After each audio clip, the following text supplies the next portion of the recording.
ও আমার বিজনেরা, ও যুবকেরা, ও আল্লাহর নবীর দেওয়ানারা, আল্লাহর নবীর পাগল, আল্লাহর নবীর দিওয়ানা হযরত মুসলিম বিন আকিল কুফার জমিনে চলে গেল বাবা। চিঠিখানা নিয়ে কুফার জমিনে চলে গেল। কুফার মানুষেরা, কুফার জনেরা মুসলিম বিন আকিলকে হুজুরের হাতে হাত দিয়ে ইমাম হুসাইন হুজুরের নামে বায়াত হয়েছিল বাবা। কিতাবের ভিতরে পাওয়া যায় প্রথমে 18,000, তারপরে 30,000 মতো মানুষ মুসলিম বিন আকিলের হাতে হাত দিয়ে বায়াত হয়।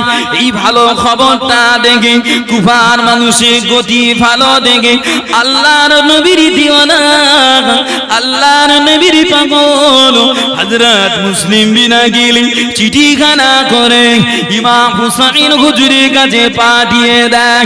ও আমার বেজনেরা, মুসলিম বিন আকিল লিখে পাঠিয়ে দেয়, এক ইমাম হুসাইন আপনি কুফার জমিনে চলে আসুন, আপনি কুফার জমিনে আসেন। কুফার মানুষেরা আপনার নামে আমার হাতে হাত দিয়ে বায়াত হয়ে যায়। কুফার খবরটা জিনা মদিনায় চলে গেল, জিনা মদিনায় চলে গেল। ওদিকে দামেস্কের জমিন থেকে, ওদিকে দামেস্কের জমিন থেকে ইয়াজিদ কুফার খাবারনা চেঞ্জ করে দিল। নুমান বিন বশিরের পরিবর্তে উবাইদুল্লাহ বিন জিয়াদকে কুফায় পাঠিয়ে দিল। এই উবাইদুল্লাহ বিন জিয়াদ, এই উবাইদুল্লাহ বিন জিয়াদ তুমি কুফার জমিনে চলে যাও। এই সময় উবাইদুল্লাহ বিন জিয়াদ কালো পাগড়ি মাথায় দিয়ে মুখটা আড়াল করে ঘোড়ার পিঠে সওয়ার হয়ে কুফার জমিনে আগিয়ে যায়। যেই না মুসলমান দেখানে দেখতে পায়, যেই না মানুষ দেখানে দেখতে পায়, ওই সময় মুসলিম বিন, এই সময় উবাইদুল্লাহ বিন জিয়াদ মানুষকে দেখে দেখে সালাম দেয়, আসসালামু আলাইকুম, আসসালামু আলাইকুম। এইভাবে সালাম খানা দিতে দিতে যায়। কুফার মানুষেরা মনে করে আল্লাহর নবীর নানা ভাই, আল্লাহর নবীর নদী হযরত ইমামে হাসান, ইমামে হুসাইন রাদিয়াল্লাহু আনহু মনে এসেছে। এই না কথা মনে করে কুফার মানুষেরা রাজ দরবারের সামনে ভিড় লাগিয়ে দেয়। মানুষের ভিড়খানা দেখে আমরা আওয়াজ করে বলেছিল, এই কুফার মানুষেরা, এ কুফার জনগণেরা, তোমরা মনে করো আল্লাহ নবীর নাতি এসেছে, আল্লাহ নবীর নানা ভাই এসেছে, তবে না, এটা আল্লাহর নবীর নাতি না, এটা হলো উবাইদুল্লাহ বিন জিয়াদ। ও আমার ভাইজানেরা, আল্লাহর নবীর দিওয়ানারা, কুফার মানুষের মন ভেঙে গেল বাবা, কুফার মানুষের কলিজা ভেঙে গেল। কেননা উবাইদুল্লাহ বিন জিয়াদ ছিল জালিম বাবা, উবাইদুল্লাহ বিন জিয়াদ কঠিন দিলের মানুষ ছিল বাবা। এই না জন্য কুফার মানুষের দিলটা ভেঙে গেল।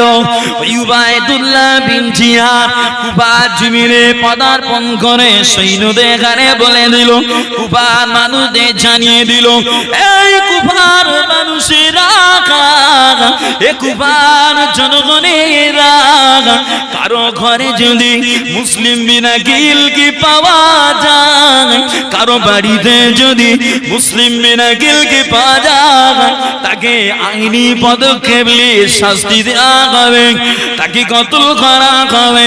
এইভাবে এলান করে দেয়া কোনো বাবা। ও আমার ভাইজানেরা, ও আল্লাহর নবীর দিওয়ানারা, ওই সময় কুফার মানুষেরা জিয়াদের ভয়ে, শাসকের ভয়ে একা করে মুসলিম বিন আকিলকে ছেড়ে দেয় বাবা। কিতাবের ভিতরে পাওয়া যায়।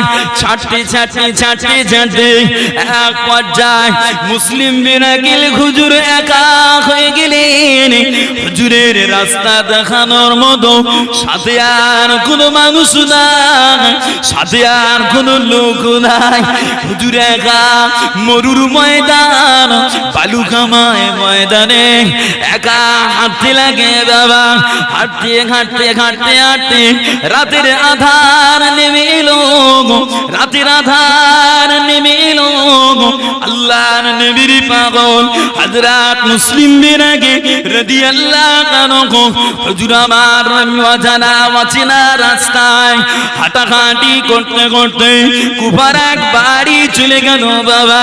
কুফার এক বাড়ির দরওয়াজায় চলে গেল বাবা।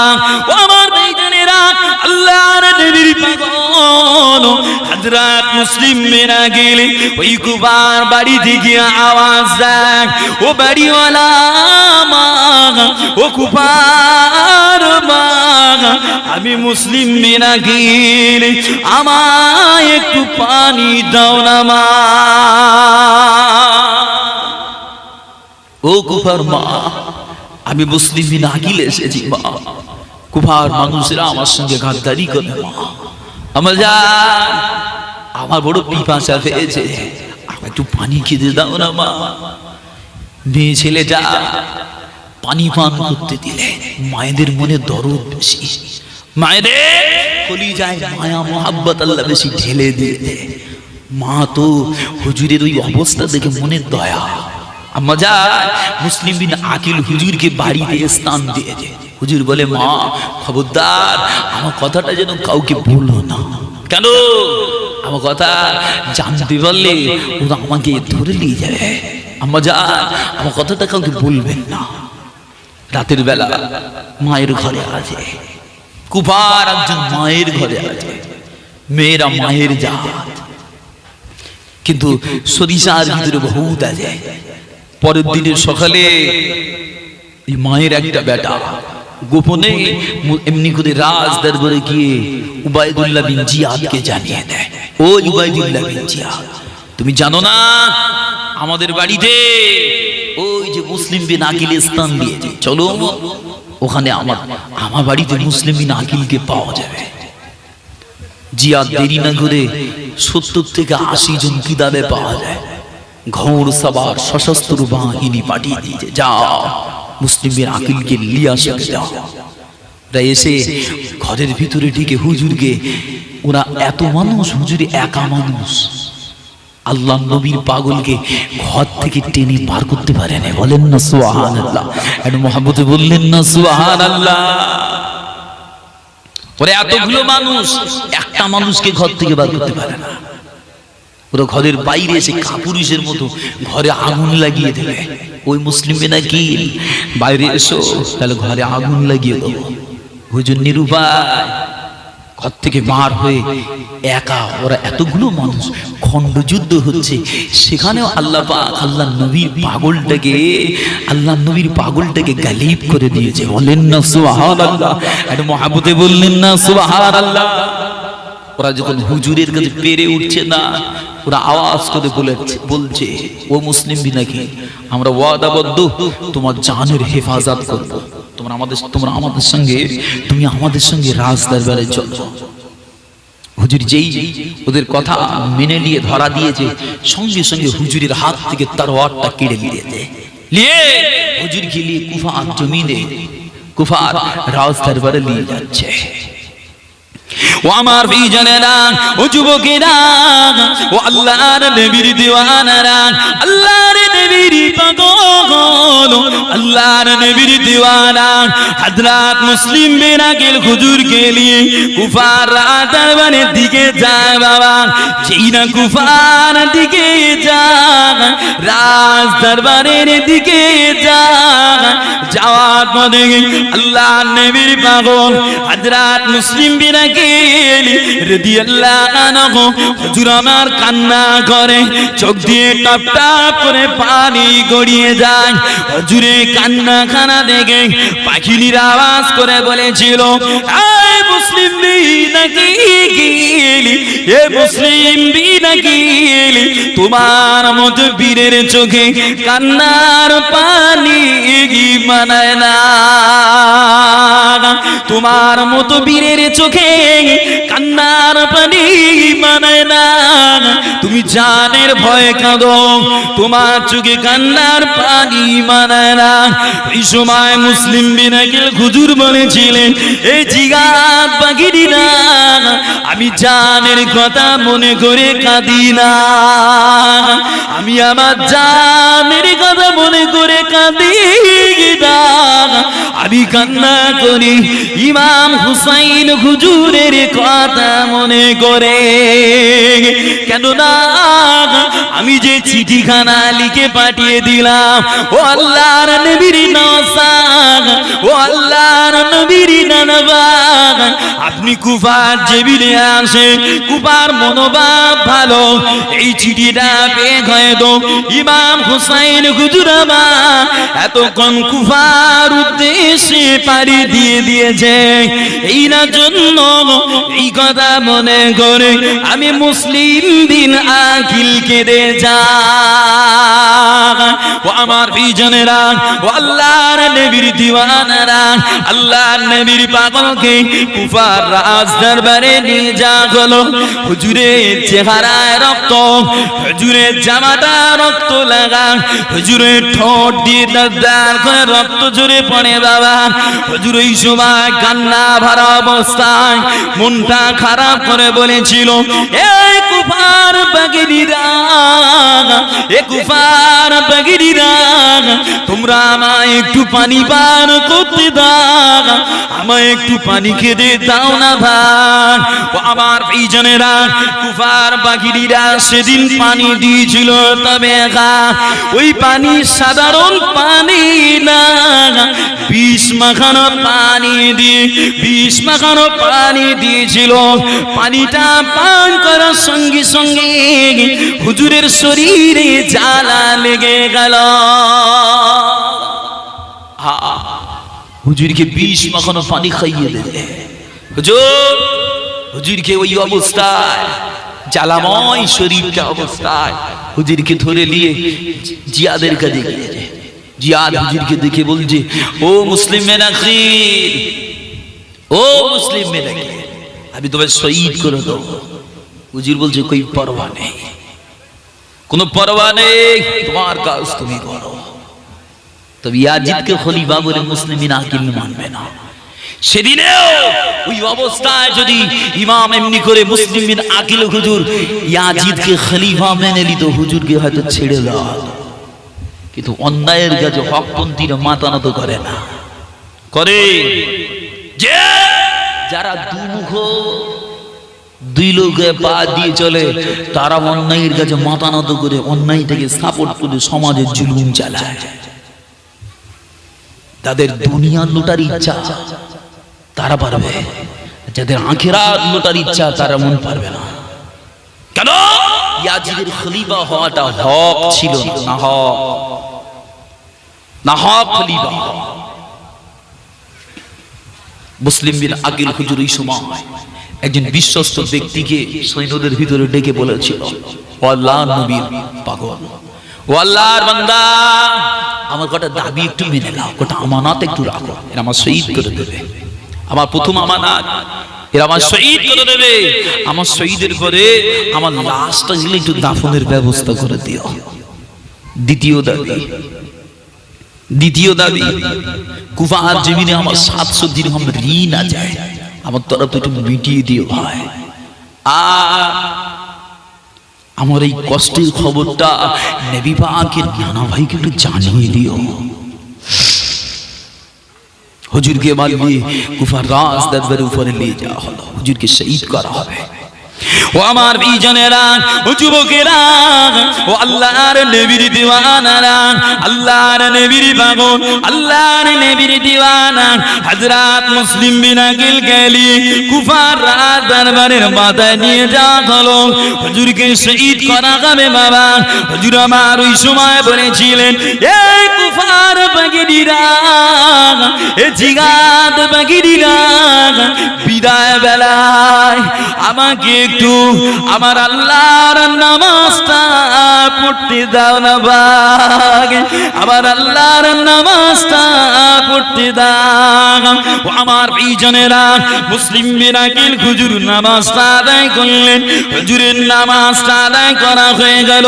হুজুর নামাজ খানা আদায় করে নিয়ে আল্লাহর দরবারে হাতখানা তুলে আল্লাহর কাছে কেঁদে কেঁদে বলেছিলেন, ও রব্বি আল্লাহ পাক, ওদের ভিতরে আর আমাদের ভিতরে সমাধান করে দেন, ওদের ভিতরে আর আমাদের ভিতরে সমাধান করে দেন। কেননা ওরাও দাড়িওয়ালা, আমরাও দাড়িওয়ালা, ওরাও টুপিওয়ালা, আমরাও টুপিওয়ালা, ওরা আমার নবীর প্রেমের দাবিদার, আমরাও আমার নবীর প্রেমের দাবিদার। আল্লাহ পাক উভয়ের ভিতরে ফয়সালা করে দিয়ে দেন। এই না দোয়া করার পরে হুজুরকে রাজ দরবারে দান করিয়ে দিয়ে আল্লাহ নবীর পাগলকে বুকুরান বীর খুবরার তরোয়ার খানা দিয়ে হুজুরের গর্দান জুদা করে দিল বাবা।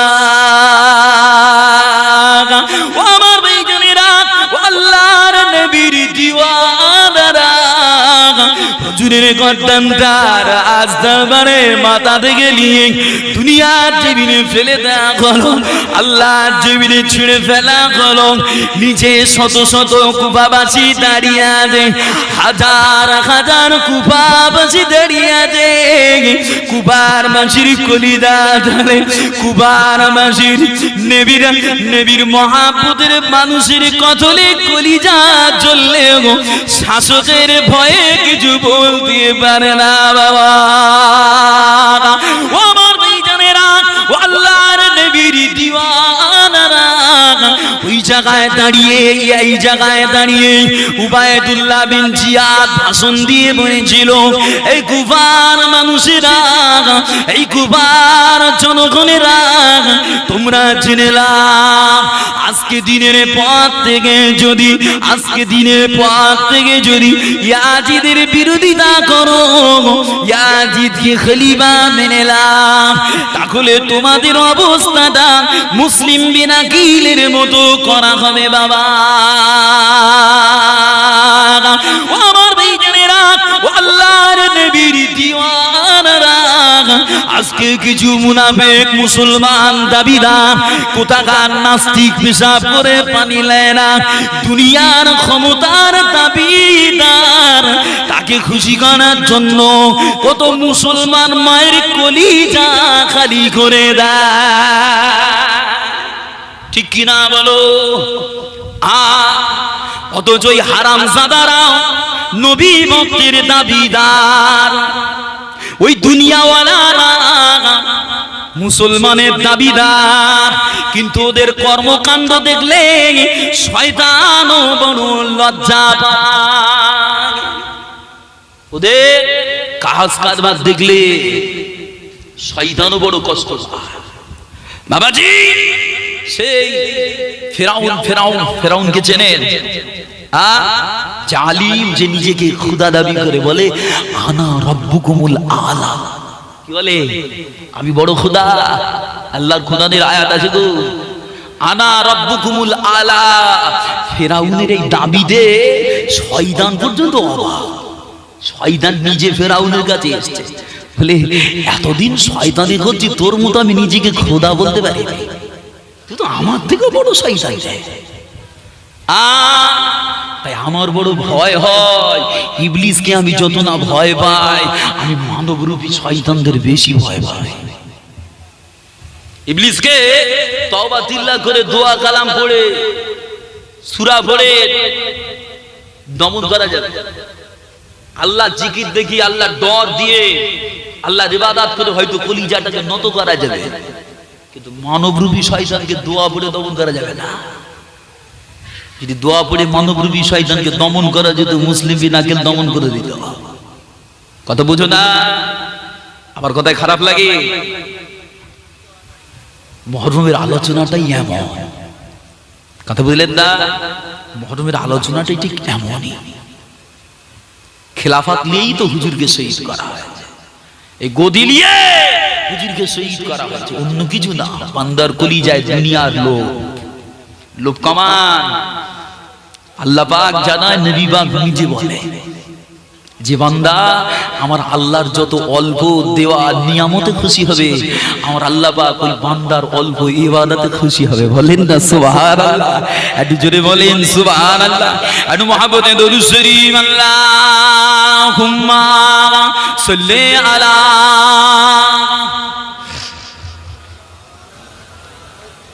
ওয়া আলা আলিহি।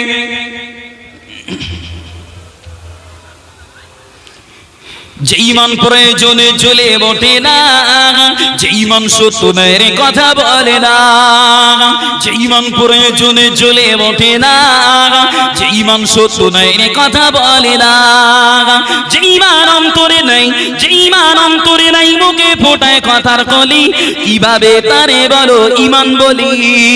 ঠিক কিনা বলেন? একটু আওয়াজ করে বলেন ঠিক কিনা? যে ঈমান প্রয়োজনে চলে বটে না, যে ঈমান সত্যের কথা বলে না, যে ঈমান প্রয়োজনে চলে বটে না, যে ঈমান সত্যের কথা বলে না, যে ঈমান অন্তরে নাই, যে ঈমান অন্তরে নাই, মুখে ফোটায় কথার কলি, কিভাবে তারে বলো ঈমান বলি? কিভাবে তারে বলো ঈমান বলি? যে ঈমান দিন কায়েমের আন্দোলনের ধার ধারে না, যে ঈমান লেবাসধারী কোরআন হাদিস তা পড়ে না, যে ঈমান দিন কায়েমের আন্দোলনের ধার ধারে না, যে ঈমান লেবাসধারী কোরআন হাদিস তা পড়ে না, যে ঈমান খাজার নামে বাজার করে টাকা কামায়, যে ঈমান শিরকিয়াতের আমল করে পেটি না খায়, যে ঈমান বাস্তবে নাই, যে ঈমান বাস্তবে নাই, কথার ছলে ফাটায় বলি, কিভাবে তারে বলো ঈমান বলি? কিভাবে তারে বলো ঈমান বলি? যে ঈমান প্রয়োজনে চলে বটে না, যে ঈমান সত্যের কথা বলে না, যে ঈমান প্রয়োজনে চলে বটে না, যে ঈমান সত্যের কথা বলে না, যে ঈমান অন্তরে নাই, যে ঈমান অন্তরে নাই, মুখে ফোটায় কথার কলি, কিভাবে তারে বলো ঈমান বলি? কিভাবে তারে বলো ঈমান বলি?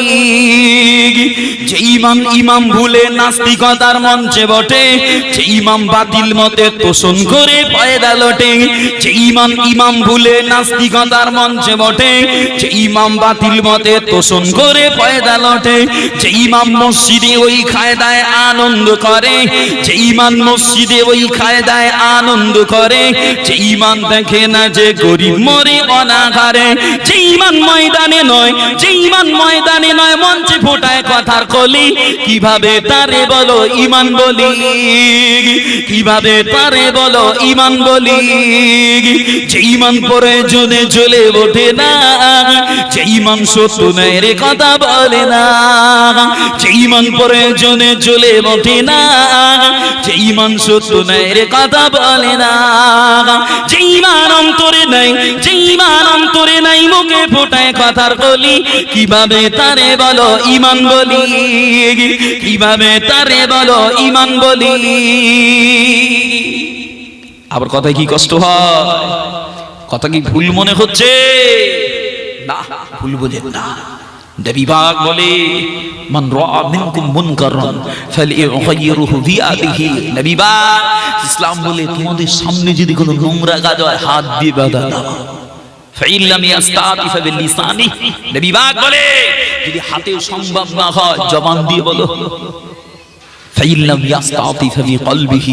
আল্লাহ নবী বলে, যদি হাতেও সম্ভব না হয়, মুখে সম্ভব না হয়, অন্তরে ঘৃণাটা করো। কেউ মানুষকে খুন করছে, আমি যদি তাকে সাপোর্ট করে দিই, খুন না করলে খুনকারীর সমতুল্য, সে যেই করুক। কেউ ঘুষ খাচ্ছে, সুদ খাচ্ছে, আমি খাই না, সুদ খাচ্ছে, বাবা দেখছি, আমি ঘুষ করো না, আমি সুদ করো না, কিন্তু সুদ খোরকে খাতির করার কারণে গুনাহ আমার একটা হবে, হবে না? হবে না? কথা বলে না, বড় হুঁশিয়ার, ঈমান বাঁচিয়ে চলতে হবে। মুসলমানের সম্পদ হলো ঈমান। কি বলে?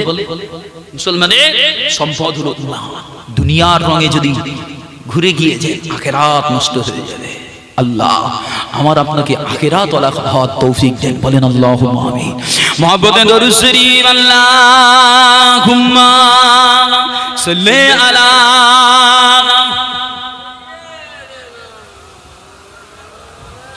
ওয়া আলা আলি।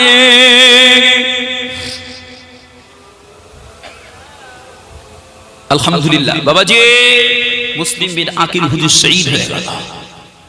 ইমাম হুসাইন হুজুর মুসলিম বিন আকিল হুজুরের চিঠি পেয়ে গেছে। যে চিঠিটা পেয়ে মদিনার নববী থেকে বার হয়ে গেছে, কুফায় যাবে। হুজুর কুফায় যাবে, প্রতিমধ্যে বার হয়ে গেছে অল্প কিছু মানুষকে দিয়ে, আহলে বায়তদের নিয়ে, আহলিয়াদের নিয়ে, সন্তানাদিদের ঘরে নিয়ে, মুসলিম বিন আকিলের ভাইদের ঘরে নিয়ে বার হয়ে গেছে। রাস্তায় আসতে আসতে একজন ব্যক্তি হুজুরকে বলেই দিল, ওই যে মুসলিম বিন আকিল হুজুর বলেছিলেন, আমার এই কঠিন অবস্থার কথাটা ইমাম হুসাইন হুজুরকে জানিয়ে দিও। হুজুরে যদি খবর চলে গেল, সংবাদ রাস্তায় দেখা, হুজুর যাবে না। কেন না? আপনার দূত মুসলিম বিন আকিলকে ওই কুফার দরবারে জিহাদ বাহিনীরা শহীদ করে দেয়, হুজুর যাবেন না। আল্লাহ নবীর নামাজ, ইমাম হুসাইন রাদিয়াল্লাহু আনহু হুজুর ঘুরে ফিরে যাচ্ছে মদিনার জমিনে, নিয়ত করেছে ফিরে যাবে, কিন্তু মুসলিম বিন আকিল হুজুরের ভাইদের কথা ফেলতে পারলেন না। কেমন ঘটে একটু বোঝে। পাড়ায় পাড়ায় দ্বন্দ্ব হলো, দুই পাড়ায়, উপাড়ার একটা টিম, আপনার পাড়া একটা টিম। উপাড়ার মানুষ আপনার পাড়ার একজনের লাশ ফেলে দেয়, পাড়ার মানুষ আর দাঁড়াবে? পাড়ার মানুষ আর দাঁড়াবে? চলে আসবে, গড়গড় করে ঘরে ঢুকবে। কিন্তু দেখা গেল ভাই ভাই দ্বন্দ্ব বেঁধেছে। দলের ভিতরে আমরা 10 ভাই আছি, ও পাড়ার মানুষ আছে, ও পাড়ার মানুষ আমার 10 ভাইয়ের ভিতরে একটাকে ফেলে দিল, আর 9 ভাই পিছনে। কথা বলেন, আর 9টা ভাই পিছিয়ে যাবে না। মায়ের পেটের ভাইকে মেরেছিস, দরকার হয় ভাইয়ের পাশে ঘুমাবো, তবে তোদের দিকে ছাড়বো। কে ঠিক কিনা বলেন? কিছু মানুষ দেখেন রে, নিজের বাচ্চা, নিজের আত্মীয় আগুনে পড়ে জ্বলছে, সেখানে মানুষের যাওয়ার নেই। বাচ্চাটার মা ছটফট করে আগুনে ঝাঁপ দিয়ে বাচ্চাকে তুলবে। মায়েরা, পাড়ার মায়েরা ওই মাটাকে ধরে রেখে যাবে না, কোনে গেলে তুমিও ক্ষতি হয়ে যাবে। যাক আমার জীবন চলে যায়, যাক আমার বাচ্চাটা ওখানে আছে, আমি যাবো। ওই মাটাকে ধরে রাখা যায় না। কি ঠিক কিনা বলে? মহব্বত, রক্তের কানেকশন, রক্তের কানেকশন, মহব্বত। ভাই যতই শত্রু হোক ফিরে তোমার দিকে তাকাবে, তোমার মুসিবতে ভাই দাঁড়াতে পারবে না। বাপ যতই শত্রু হোক তোমার মুসিবতে আসবে ওই বাপ। মনের কষ্টে তুমি এমন কাজ করেছো, বাপের কলিজা কালো করে দিয়েছো, মনের কষ্টে সামনে না আসলেও তোমার উপকার করার চেষ্টাটা বাপ করবে। আমার বেটা, আমি সামনে যেতে পারিনি, অনেক কষ্ট লাগে, উপকার করবে। মুসলিম বিন আকিল হুজুরের ভাইরা ইমাম হুসাইন হুজুরকে বলে, হবে না, কেন আমার ভাইকে মেরে যেতে? তো চলে, ফিরে গেলে হবে না, চলে ওই কুফার জমিনে চলে, আমার ভাইকে কেন শাহাদাত করেছে জবাব দিতে হবে। হুজুর আগিয়ে চলে, রাস্তায় হেরাত নামক স্থানে হোর নামে একজন সৈন্যর সঙ্গে দিদার। হুজুর দাঁড়িয়ে যান, খুব সম্মানের সঙ্গে ইমাম হুসাইন হুজুরকে আটকে দিল। হুজুর দাঁড়িয়ে যান, আপনি আর আগে যাবেন না। কেন রে? আপনি যদি আগে যান আপনাকে আগে যেতে দেওয়া যাবে না। আমার কাছে অর্ডার, বাদশার তরফ থেকে আদেশ, আপনাকে ধরে পাকড়াও করে কুফার রাজ দরবারে নিয়ে যেতে হবে। হুজুর আমার বড় ভয় হয়, আমার ইমানিয়াতে কুলোই না, আপনাকে ধরে বন্দি করে রাজদরবার নিয়ে যাব। আবার দুনিয়ার দিক দিয়ে আমার এলেমে এটা কুলোয় না, আপনাকে আমি এখান থেকে ছেড়ে দেবো। হুজুর আমি বড় নিরু ভাই, আমার একটা কথা নেই, কি করবো বাবা? হুজুর আপনি এখানে তাবু ফেলেন, আমার সৈন্যরা যেখানে তাবু বসাচ্ছে ওই জায়গা থেকে একটু দূরে আপনি তাবু বসান। রাতের আধারে যখন আমার সৈন্যরা ঘুমিয়ে যাবে আপনি তাবুটা তুলে নিয়ে চলে যাবেন, যেখানে ইচ্ছা যাবেন। হুজুর তাহলে আমার রাজদরবারের কই বিয়ার দিতে হবে না। আহলে বায়তদের তো সম্মান আছে না, ওনারা আহলে বায়ত আলোচনা করলাম তো, আহলে বায়ত নূহ আলাইহিস সালামের কিস্তির নেয়। ওই আহলে বায়ত ধরলে মেনে চললে আল্লাহ জান্নাত পাওয়া যাবে, বলেন সুবহানাল্লাহ। হুজুর রাতে গভীর রাতে সৈন্যদার কথা অনুযায়ী তাবু তুলে নিয়ে হাঁটা আরম্ভ করেছে। হাঁটতে হাঁটতে হাঁটতে সারা রাত হাঁটতে হাঁটতে ফজরের ওয়াক্ত হয়ে এসেছে।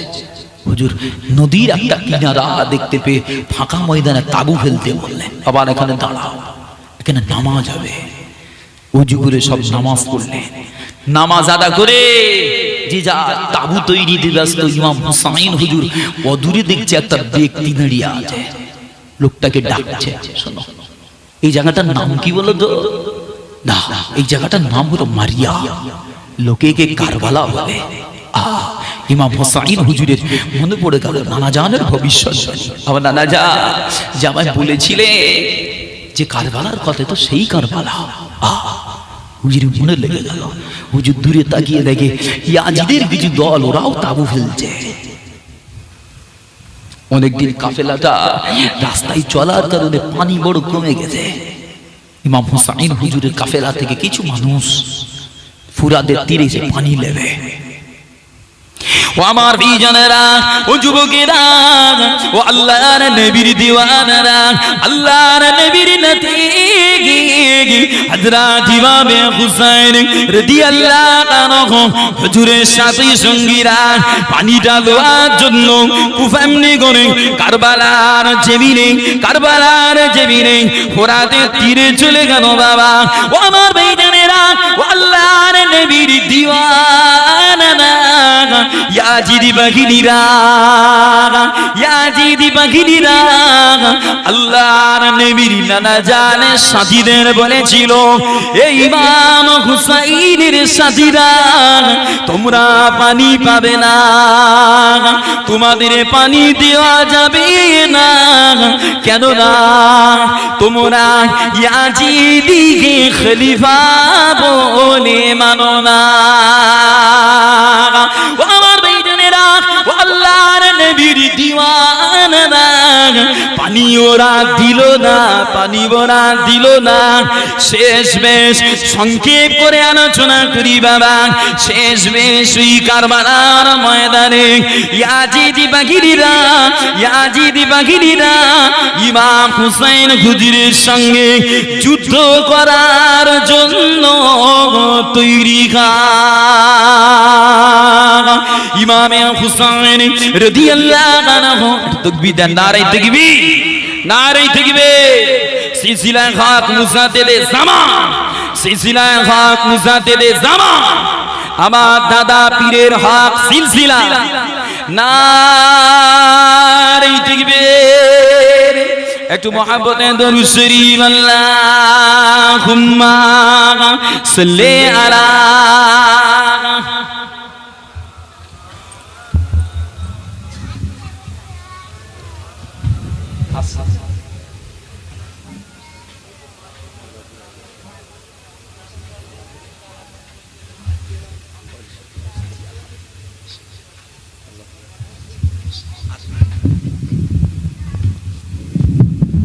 আলহামদুলিল্লাহ, আল্লাহ পাকের রহমত। আলোচনা কম বেশি, আসুরান আলোচনা একটু জবান দিয়ে আল্লাহ বার করালেন বললাম।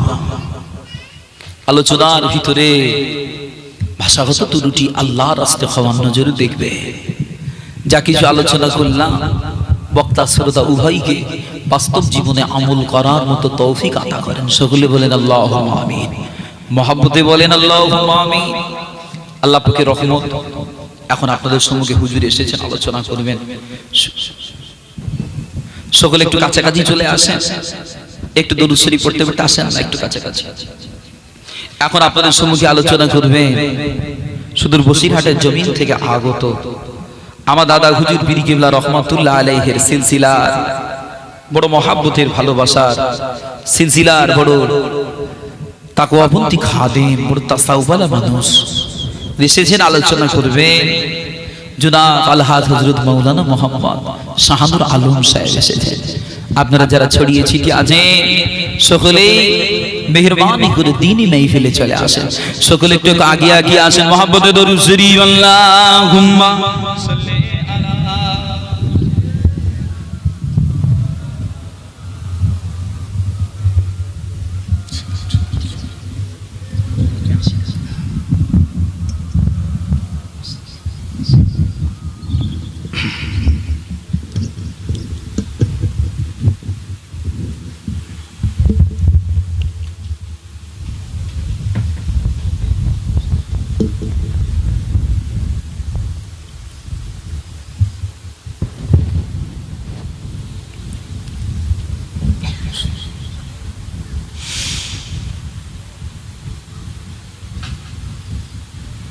আসসালামু আলাইকুম ওয়া রাহমাতুল্লাহি ওয়া বারাকাতুহু।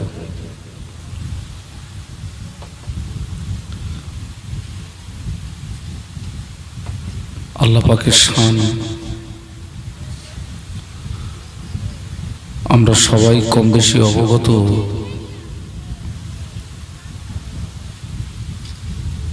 যে প্রত্যেক বছরে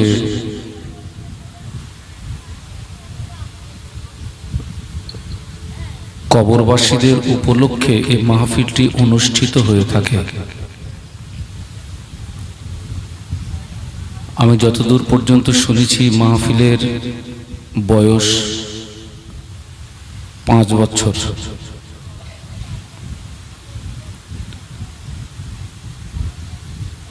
দেখতে দেখতে একটি বছর আমাদের কাছ থেকে অতিবাহিত হলো